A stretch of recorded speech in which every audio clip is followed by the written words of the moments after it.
Hey guys, what's up? It's Jesse at Fantasy Customs. Obviously, we've got a new project here at the shop. So I've already washed it just so that it wasn't all super dirty, and I wanted to see the condition of everything paint-wise and whatever, and damage-wise. So anyways, I'll just give you a quick walk around. The gold is like plastic up that somebody did. Front and rear bumper, front especially, is messed up. It is a former law enforcement vehicle.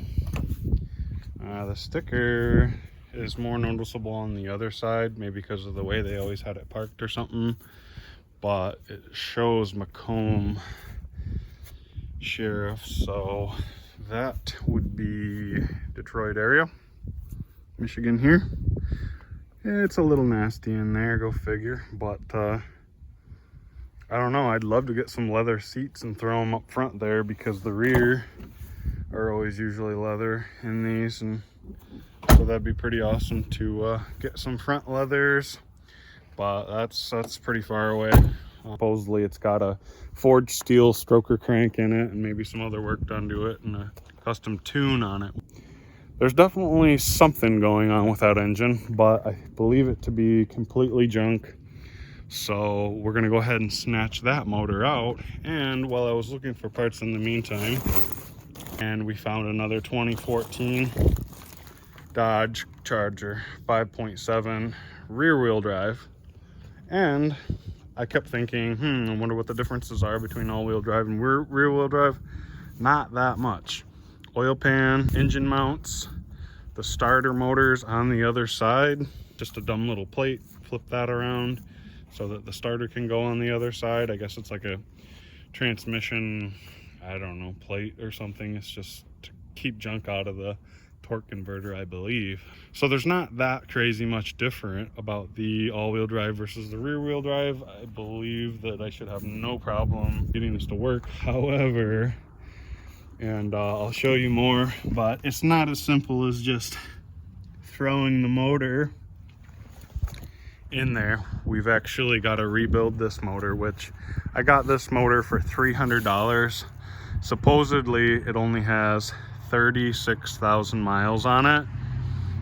Anyways, I had that pan off before I bought it, checking out the damage inside there, which I will show you guys at a later time when I start wrenching on this engine. We're about to get it inside the garage in a little while here, so we'll inspect the damage on both these motors because they're both damaged.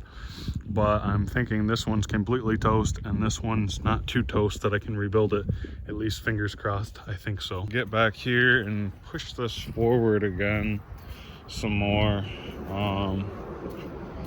That is the next step, so that then we can pull the Camry out of here. All right, we've got all this stuff moved, spot moved, widened up decently. Can't get to my workbench anymore. This is the 5.7 motor. Anyways, so we've cleaned up enough to get the car out of here. We've got the new custom bumper for the Chargers. I'm gonna go ahead and pull this out and tarp the motor off.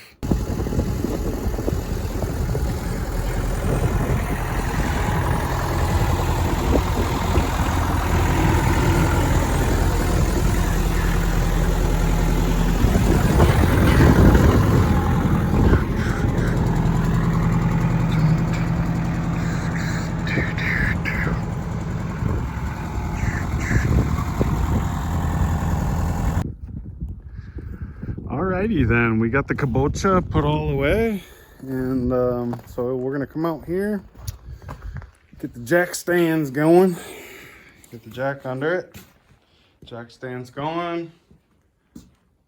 Might just pull this hood right off, get it out of the way, and yeah, then we can start on the underside. We pretty much left off up top, but got it pretty well disconnected as much as I think I was able to. So yeah, we'll give you an update in a little bit, get something done on her. All right, so we're getting to test out the Daytona jack some more. I already used it a little bit, but anyways. Sweet, so I pulled some of this radiator and condenser out of the front there so I can get to this pulley and pull this. But I just wanted to make a little video note of some of the oddities I'm seeing that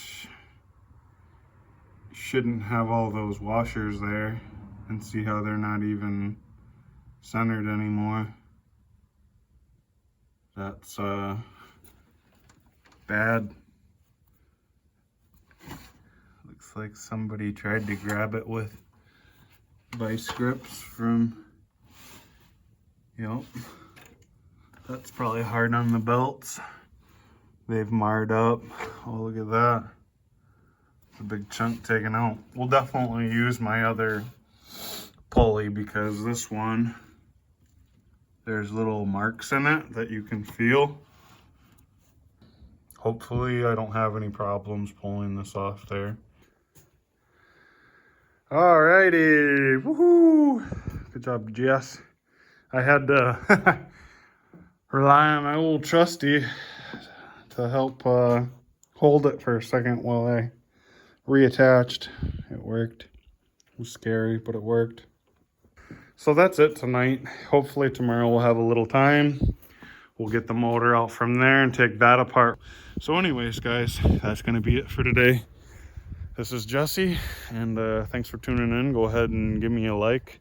And if you're not subscribed already, go ahead and subscribe and hit that little bell for the so you get the notifications when I post a new video. And yeah, we'll be updating you on this project pretty soon. See ya.